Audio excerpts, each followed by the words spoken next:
Baik, kita akan masuk insya Allah ke bahasan kita pasal ke-11. Hadits pertama dalam pasal kita ini, ancaman mendatangi masjid bagi orang yang makan, baik itu bawang merah mentah, bawang putih yang masih mentah, bawang bombay dalam kurung mentah, lobak dan sejenis yang mempunyai bau yang tidak sedap. Hadits nomor 331, bagian pegang bukunya di sebelahnya ada angka 1, berarti hadis pertama dalam pasal ini, dan sebelahnya ada tulisan sahih, artinya hadisnya sahih.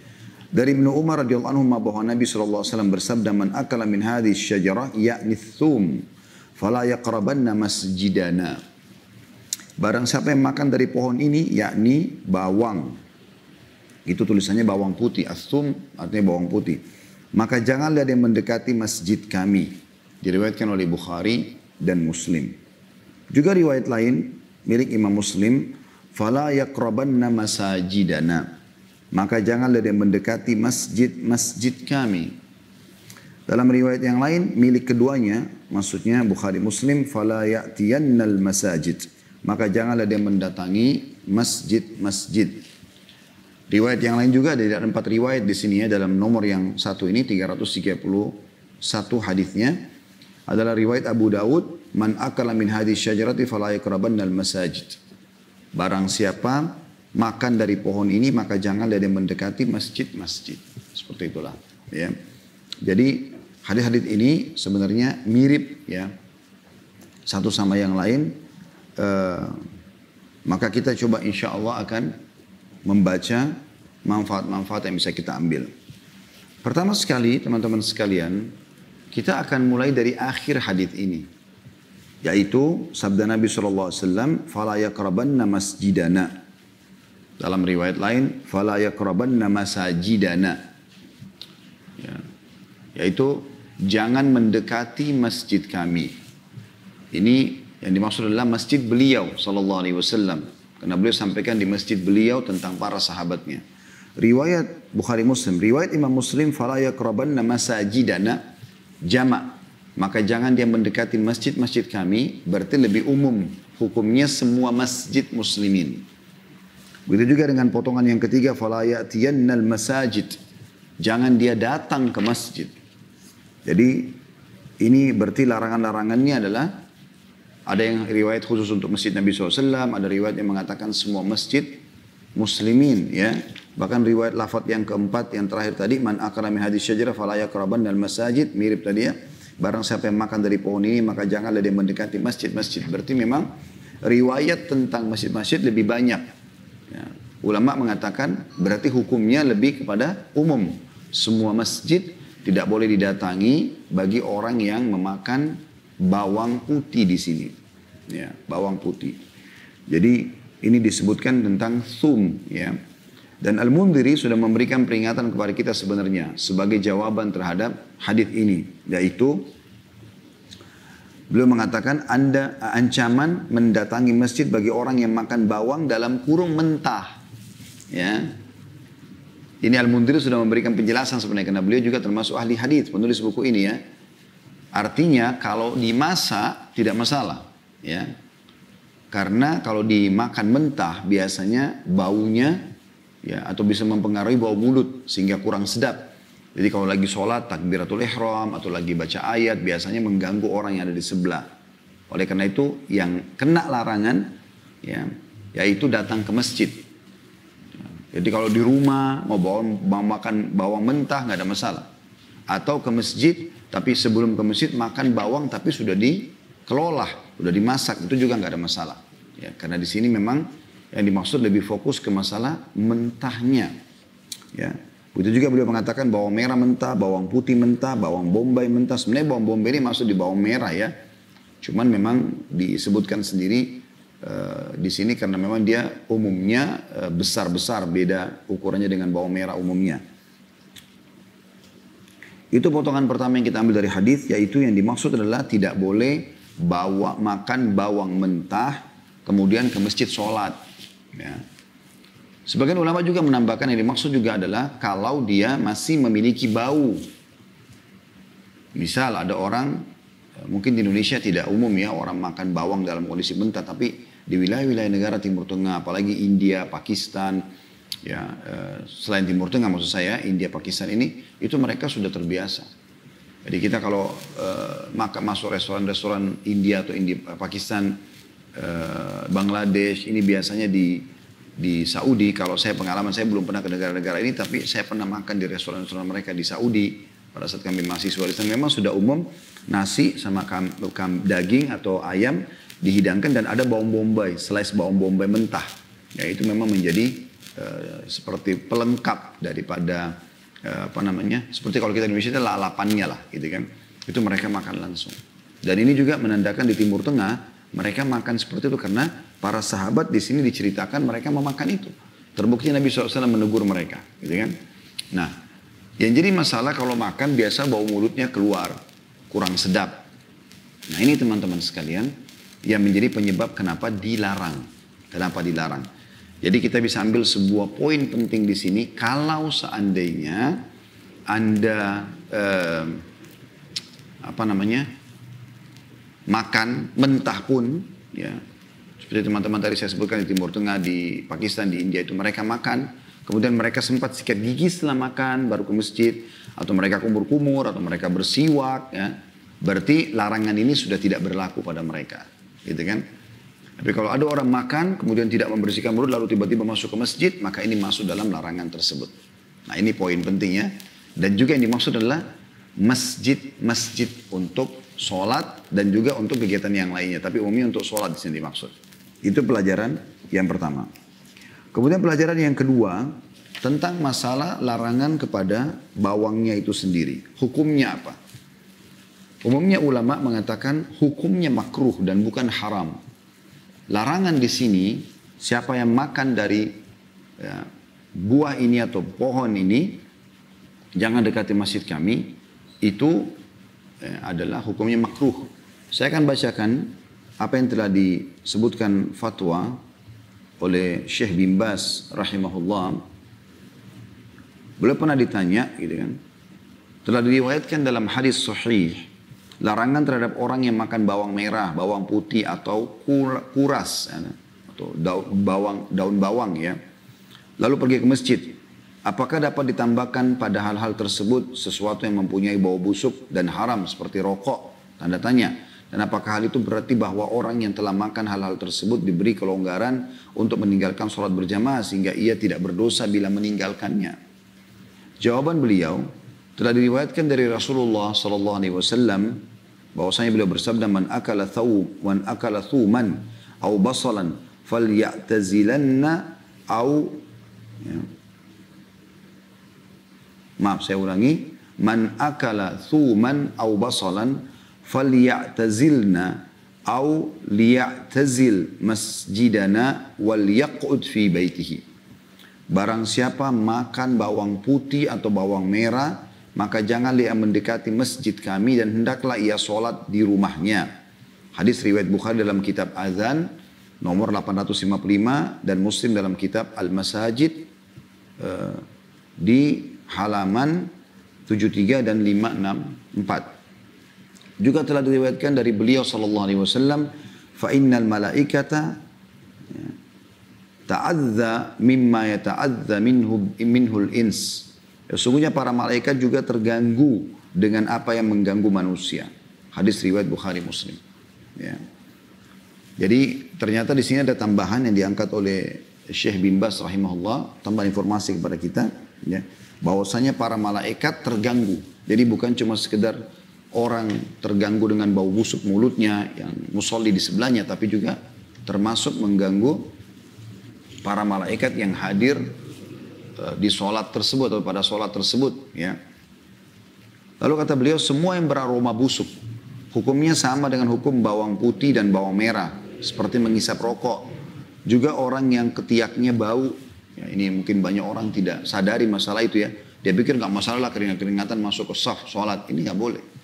Karena dia kalau mengganggu orang lain, bau mulutnya, bau nafasnya, ya, bau ketiaknya, bau bajunya, ini semua tidak boleh.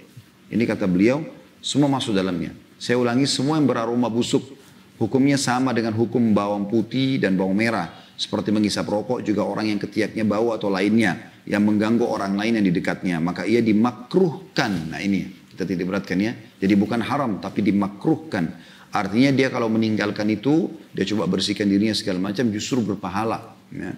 Karena makruh itu kalau ditinggalkan berpahala, kalau dikerjakan tidak berdosa kan gitu.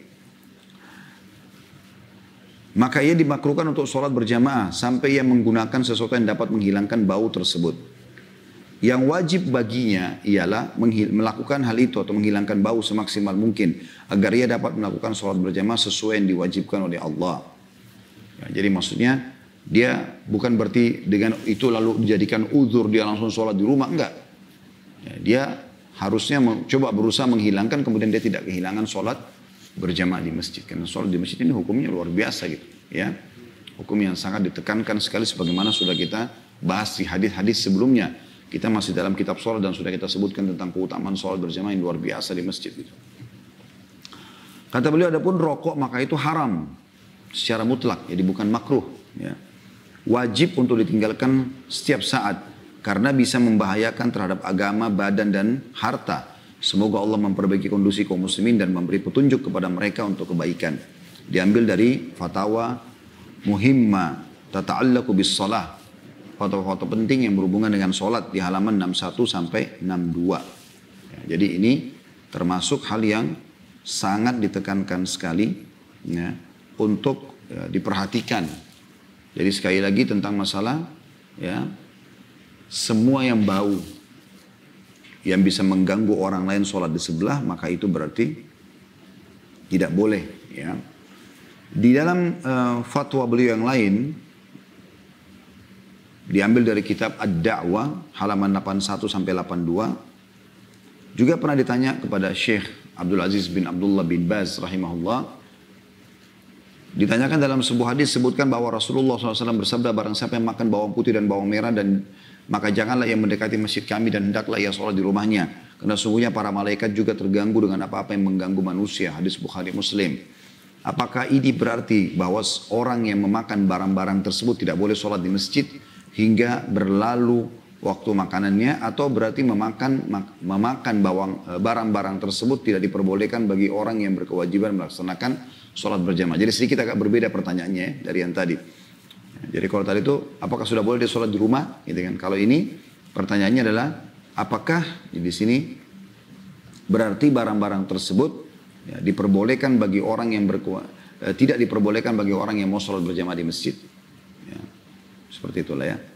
Jawabannya, ini ada dua di sini ditanya. Apakah ini berarti bahwa orang yang memakan barang-barang tersebut tidak boleh sholat di masjid hingga berlalu waktu makanannya, atau berarti juga memakan barang-barang tersebut tidak diperbolehkan bagi orang yang berkewajiban melaksanakan sholat secara berjamaah. Nah, jawabannya hadis ini dan hadis-hadis lainnya yang semakna menunjukkan makruhnya seseorang muslim mengikuti sholat berjamaah. Jadi kembali kepada hukum yang saya bilang ya, masalah makruh.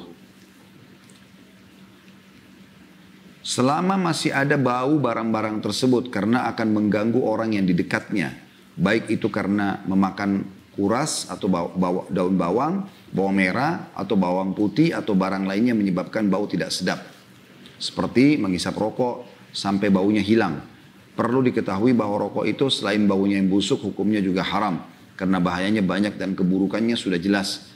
Ini termasuk dalam cakupan firman Allah Subhanahu wa taala dalam surah Al-A'raf surah nomor 7 ayat 157 yang bunyinya a'udzubillahi minasyaitonirrajim wa yuhillu lahum at-tayyibati wa yuharrimu 'alaihimul khaba'ith, dan menghalalkan bagi mereka segala yang baik dan mengharamkan bagi mereka segala yang buruk. Juga firman Allah Subhanahu wa taala dalam surah Al-Maidah surah nomor 5 ayat 4, yas'alunaka madza uhilla lahum qul uhilla lakumut tayyibat. Mereka bertanya kepadamu, hai Muhammad, apa yang dihalalkan bagi mereka? Katakanlah dihalalkan bagi mereka yang baik-baik. Sebagaimana diketahui bahwa rokok termasuk hal yang tidak baik. Dengan begitu rokok termasuk yang diharamkan terhadap umat ini. Adapun batasan 3 hari saya tidak tahu adanya dalil tentang masalah itu. Ini diambil dari kitab Al-Fatawa Asy-Syar'iyyah fil Masail Al-Asriyah min Fatawa Ulama Al-Balad Al-Haram. Artinya diambil dari buku fatwa-fatwa syariat ya, dalam masalah-masalah yang terbaru dari fatwa-fatwa ulama yang ada di negara Al-Haram, maksudnya Mekah dan Madinah ya. Saudi maksudnya tentunya. Ya, jadi hadits ini teman-teman sekalian atau fatwa ini menjelaskan kepada kita tentang masalah hukum makruhnya ya. Dan sekali lagi saya sudah jelaskan tadi kalau ada orang makan bawang mentah pun dia kebiasaan di rumahnya, tapi dia sempat sikat gigi, setelah itu dia kumur-kumur atau dia bersiwak ya, atau dia pakai mouthwash, sekarang dia kumur-kumur dengan pewangi yang segar itu ya, banyak dijual sekarang di supermarket dan minimarket itu. Nah ini berarti tidak ada masalah dia sholat. Yang dilarang di sini adalah dia makan mentah kemudian langsung sholat. Ya. Dan ini masuk dalamnya semua yang bisa mendatangkan bau busuk di mulut. Mungkin Anda lebih tahu lah jenis makanan di daerah Anda masing-masing. Intinya kalau dimakan maka nggak baik ya. Nah, begitu juga dia pada saat sendawa keluarin bau yang nggak enak. Mungkin seperti makan pete, makan apa yang lain-lain itu. Semua ini mungkin termasuk yang dimakruhkan. Nah, kalau tidak membersihkan mulut, kemudian langsung sholat. Nah itu maksudnya. Ya.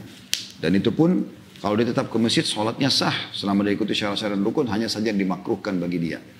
Dan pelajaran yang kita ambil di sini teman-teman sekalian, bagaimana Islam datang menjaga kebersihan itu. Termasuk berhadapan dengan Allah Subhanahu Wa Taala. Anda harus menjaga pakaian, penampilan, ya, tutur kata, bau badan, bau mulut, dan segala macam. Berhubungan dengan masalah rokok, karena sempat disinggung di sini, dalil yang Al-A'raf, surah nomor 7 ayat 157 ini, dan menghalalkan bagi mereka segala yang baik-baik dan mengharamkan bagi mereka segala yang buruk.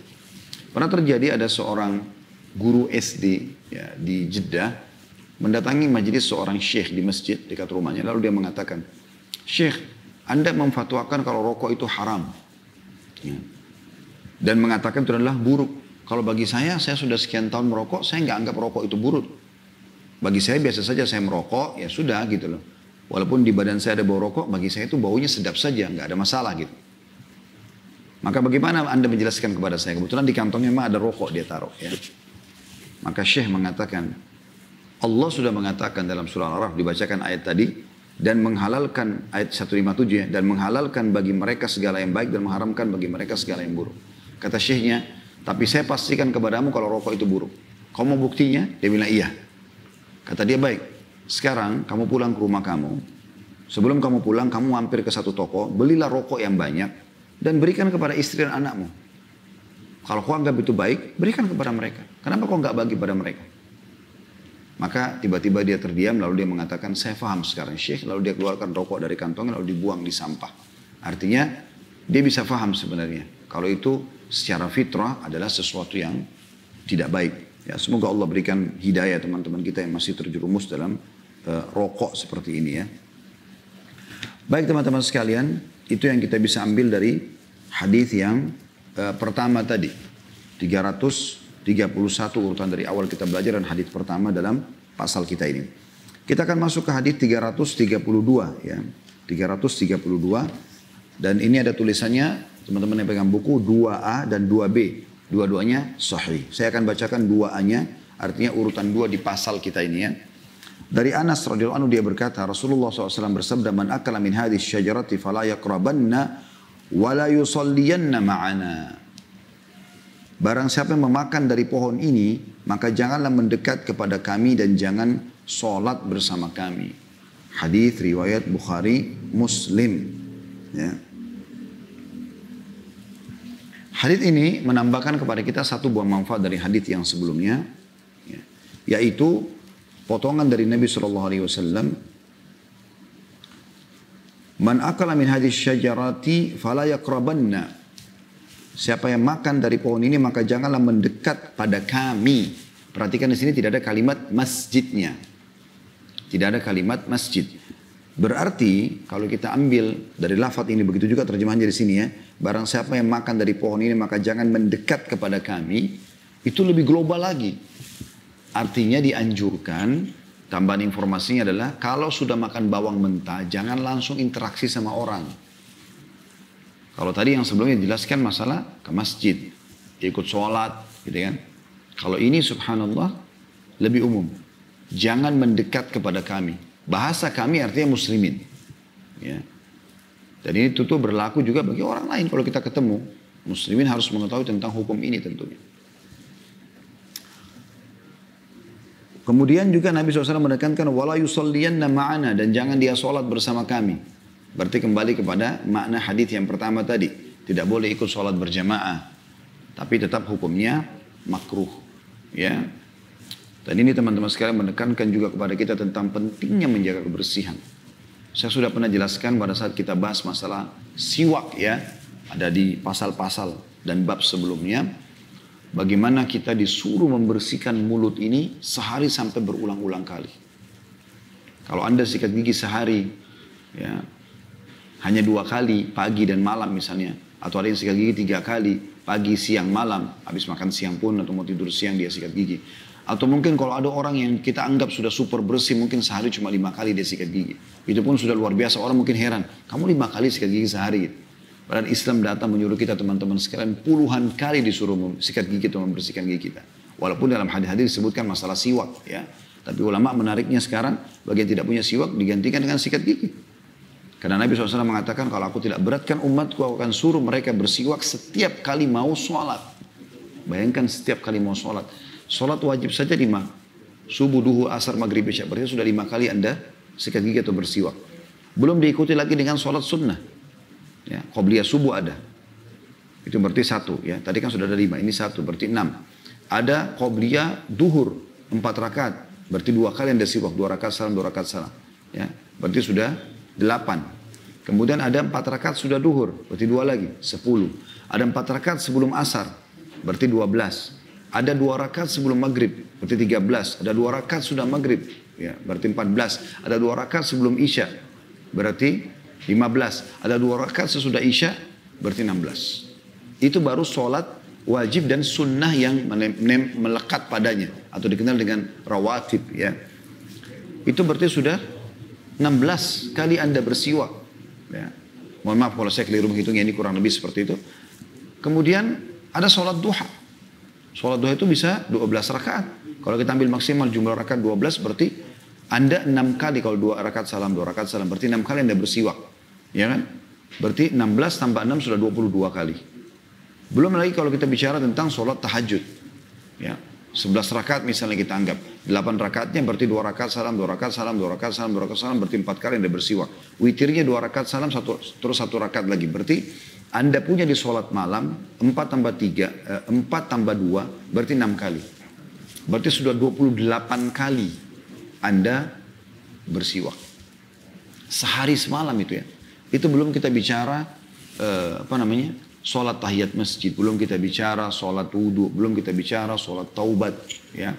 Belum kita bicara sholat istikharah, belum kita bicara sholat istisqa minta turun hujan, belum kita bicara sholat jenazah, belum kita bicara sholat khusuf dan khusuf, ya, gerhana bulan dan gerhana matahari. Ini luar biasa gitu.